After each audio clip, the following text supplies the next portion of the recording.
Hey everyone, and welcome back to the channel.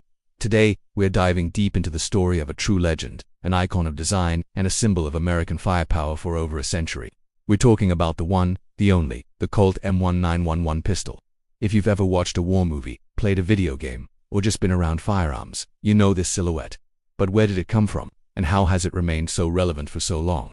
Stick around, because this is a story you won't want to miss. Our story begins in the late 19th and early 20th centuries, specifically during the Philippine-American War. U.S. forces there were using the standard issue .38 caliber revolvers, and they were running into a serious problem. They found that the .38 round often lacked the necessary stopping power to effectively neutralize determined adversaries in close-quarters combat. Reports from the field were clear. Soldiers needed a sidearm with more punch, a weapon that could reliably stop a threat with a single well-placed shot. Our story begins in the late 19th and early 20th centuries, specifically during the Philippine-American War. U.S. forces there were using the standard issue .38 caliber revolvers, and they were running into a serious problem. They found that the .38 round often lacked the necessary stopping power to effectively neutralize determined adversaries in close-quarters combat. Reports from the field were clear. Soldiers needed a sidearm with more punch, a weapon that could reliably stop a threat with a single well-placed shot. The U.S. military took these reports very seriously. In 1906, they initiated a series of trials to find a new, more powerful semi-automatic pistol chambered in a .45 caliber cartridge.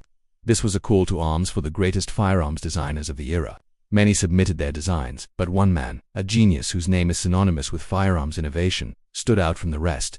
John Moses Browning, working with Colt's manufacturing company, submitted a design that was robust, reliable, and powerful. His pistol went head-to-head with designs from other major manufacturers, including Savage Arms. The trials were famously grueling, designed to push these weapons to their absolute limits. In one legendary test, a single Browning pistol fired 6,000 rounds without a single malfunction. The pistol was dunked in water, covered in sand and mud, and even soaked in acid, but it just kept running. Its performance was so overwhelmingly superior that the choice became obvious. On March 29, 1911, the U.S. military officially adopted Browning's design as its standard-issue sidearm, designating it the model of 1911, or M1911. This wasn't just the adoption of a new gun, it was the beginning of an era. The design was revolutionary for its time, featuring multiple safety mechanisms, including a grip safety and a manual thumb safety, making it remarkably secure for a single-action pistol. Its ergonomics were praised, fitting naturally into the hand, and its simple, rugged construction made it easy to field strip and maintain, even in the harshest conditions. The M1911 got its baptism by fire during World War I. Thrown into the brutal trench warfare of the Western Front, the pistol quickly earned a reputation for reliability and effectiveness. Soldiers trusted it. They knew that in the mud and chaos of a trench raid, their .45 would not let them down. Stories from heroes like Sergeant Alvin York, who famously used his M1911 to help capture a large number of enemy soldiers, cemented the pistol's legendary status. It proved itself as a formidable close-quarters weapon, a dependable companion when things got up close and personal. After the Great War, the military took the lessons learned and made a few subtle but important tweaks to the design. In 1924, these changes were standardized, leading to the designation M1911A1. These modifications included a shorter trigger, an arched mainspring housing to improve grip comfort for most shooters, and wider sights for a better sight picture. These might seem like small changes, but they were all about refining an already excellent design based on real-world feedback from the soldiers who used it every day. This updated A1 model is the version most people recognize today, and it's the one that would go on to serve for decades. When World War II erupted, the M1911A1 was ready.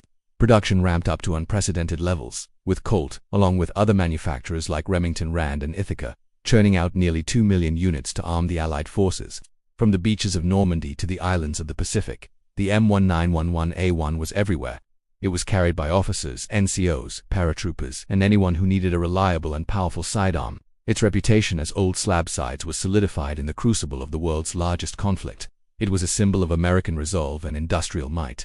But the M1911's service didn't end in 1945. It continued as the standard-issue sidearm through the Korean War, where it once again proved its worth in freezing, difficult conditions. And it served all the way through the jungles of Vietnam for 74 years. From 1911 to 1985, the M1911 family was the official sidearm of the United States Armed Forces. That is an absolutely incredible service record, one of the longest for any military firearm in history. Even after it was officially replaced by the 9mm Beretta M9, many elite units in the U.S. military, like the Marine Corps, MUSOS units and Army Special Forces, continued to use customized and modernized versions of the M1911 for years. valuing its power and proven platform. What's the secret to its longevity? It's a combination of things. First, John Browning's original design was simply brilliant. It's a masterclass in mechanical engineering, strong, simple, and effective. Second is the .45 ACP cartridge it fires. It's a big, slow-moving round that has earned a legendary reputation for its stopping power. And finally, its ergonomics and trigger. The single-action trigger of the M1911 is crisp and clean, which allows for a high degree of accuracy. The grip angle feels natural to many shooters, making it an intuitive pistol to point and shoot. Today, the M1911 is more popular than ever. The civilian market is flooded with versions from dozens of manufacturers, from faithful military reproductions to high-end, custom-built competition pistols that cost thousands of dollars. Shooters love it for its history, its accuracy, and the sheer customizability of the platform. You can change virtually every part of an M1911 to suit your exact preferences. It's a testament to the design that a firearm conceived over a century ago is still a top choice for competition shooters, enthusiasts, and for personal defense. From the battlefields of Europe to the silver screen in Hollywood, the M1911 is more than just a pistol. It's a piece of history you can hold in your hand. It's a story of American innovation, military service, and enduring design. It's a true classic that has stood the test of time and will likely be with us for another 100 years. So, what do you think about the M1911? Do you own one? Do you have a favorite model or a story about it? Let me know down in the comments. I'd love to hear from you. Thanks so much for watching today. If you enjoyed this deep dive, please give this video a thumbs up, and don't forget to subscribe and hit that notification bell so you don't miss our next video. Until next time, stay safe and keep learning.